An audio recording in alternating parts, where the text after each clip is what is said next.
प्राय 1 मास है चाषी मैंने प्रतिवाद कर चाषी पंजीकरण करने ये चाषी पंजीकरण सरकार एमती नियम कर चाषी एपर्यंत भी कहीं पंजीकरण करना तेणु आम बाध्य हो सोसाइटी ताला पकड़लु एवं आपण माध्यम मोहन सरकार को जनईदा चाहूँ ये चाषी पंजीकरण सरल करूँ एवं जमीती गोटे चाषी सुरखुरी आसी पंजीकरण करेंगे से भाई व्यवस्था करूँ। समस्या कौन बर्तमान मोर भौणी दिल्ली में अच्छी सी आसवा को 10,000 दरकार तार भी से पिला छुआ पाठ पढ़ुन सी आसबार संभावना क्षीण हो तेणु धान बिक्री करें ना भाई मैंने भी कौटी अच्छा तेणु बर्तमान लिगाल हेयर बाहर कर होनी तेणु जमी चली विगत दिन में से भाई चलू था आदि भी डेडलाइन देवे आसंता वर्ष सरकार हूँ नीति नियम करूँ जदि अभिशन आम राजरास्ता को आईन के हाथ को नमु एवं हूँ सरकार को गढ़ा चेष्टा करूँ। जो धान ऑनलाइन होनलाइन बहुत असुविधा होसुविधार कारण है आमर बापा मरी जाइए बापा जेज मरी जाइए एमकर जो लीगल हेयर कॉलोनी बाहर करने आमर समवाय समिति ग्रहण करूना एवं आरआई दौना किंतु या द्वारा आम चाषी भाई मैंने धान ऑनलाइन बहुत असुविधा होती विगत सरकार धान लोक धान बिकुले ए सरकार धान लोक बिक्री पारे ना कारण जब ऑनलाइन नहब ताने लोक धान बिक्री पारे ना ये सरकार नवेदन करम एमएलए महोदय को नवेदन कर आगथर जमी ऑनलाइन होता से ऑनलाइन हो एवं लोक सहयोग कौन हिसाब से धान बिकतु जदि तुम गाइडलाइन करार अच्छी ताहले वर्षे पूर्व गाइडलाइन कर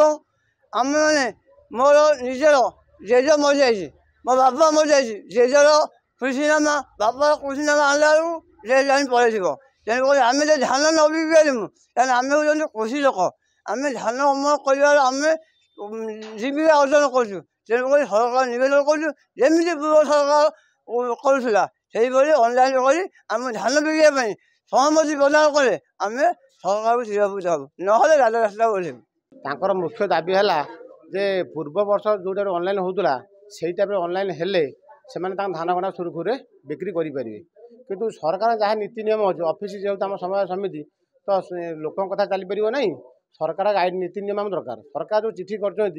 चिठी अनुसार आम चाषी तार वंशावली दब